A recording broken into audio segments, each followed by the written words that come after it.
So this is a quick movie on how to actually do the MIDI file part. So if I go to my computer and say new VI, let's make the VI that actually reads the MIDI file in and builds up the array that then you can put on the front panel of your Rio. So if I go to Rogers Rio and then MIDI reader, inside there is the read MIDI file. Read MIDI file is the one that actually will convert the file into a string format. So coming out of here, so if I put a path into this, put a front panel control, coming out of here now is an array. If I look at it, you can see it's going to be an array of notes. So I need to pick one element of that array. So let's get the array index array. I'll index that one note of that array for whatever track I happen to be using. So this is the track. And I can go into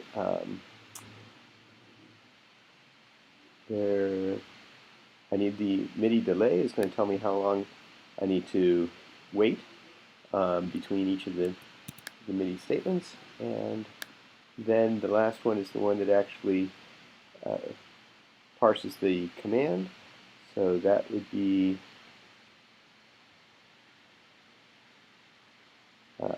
read MIDI command. Nope. That would be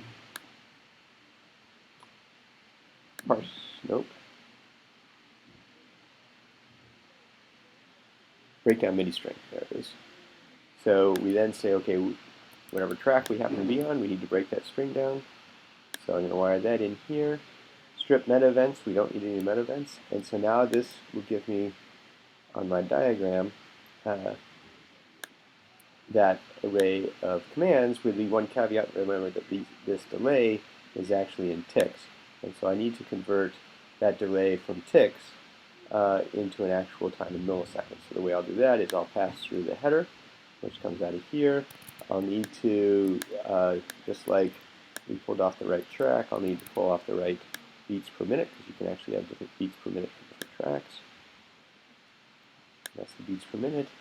And then in your program, you need to be able to convert all of those delays using this guy into actual waits per millisecond.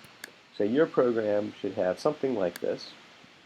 You can use, you can't put all of this on the actual real-time machine, because if you do that, you can't read files on your PC. So in this case, we're going to read the file on the PC.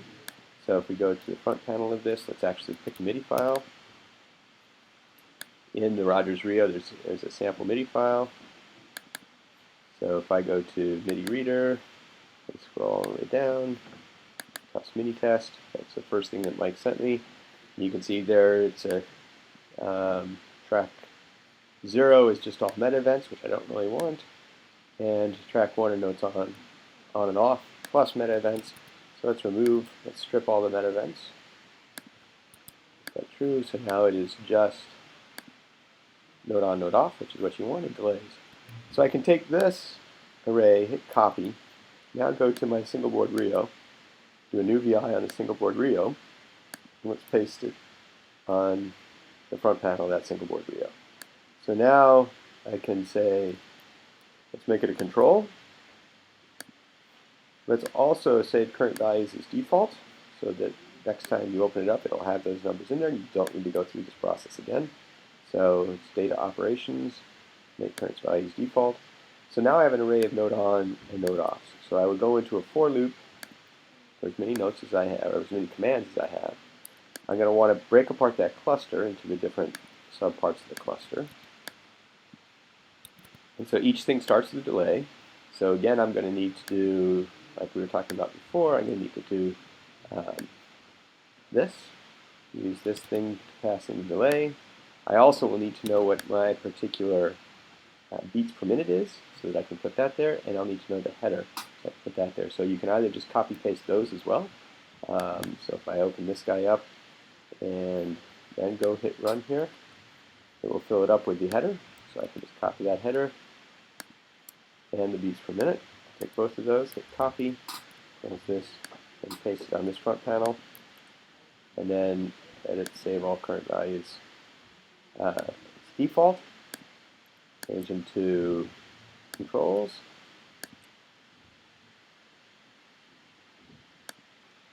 On the beats per minute, since everything is the same beats per minute, we really only want 1 beats per minute. I happen to be instrument 3, so I'm going to pull instrument 3's beats per minute out and delete the other stuff. So there's my beats per minute. I can stick that in here. The header I can stick in here. So I now have my wait time, which I can therefore say, let's wait for that number of milliseconds. And then after I wait for that milliseconds, I'm going to have to say something about a case statement for the different events. So if it's node on or if it's node off. So that's what this does. Now if I did this, it would actually try and do what's in this node on, node off at the same time as the wait. So if I do this, that'll make sure it finishes waiting before it does the node on, node off. The other thing I want to say is the individual node. So presumably in here, I will have a second case statement that says, in the case that the node is a 46, I want to have certain solenoids go off, and so that's where you would pass in the stuff to your FPGA. So hopefully that helps. If you have any questions, feel free to call me.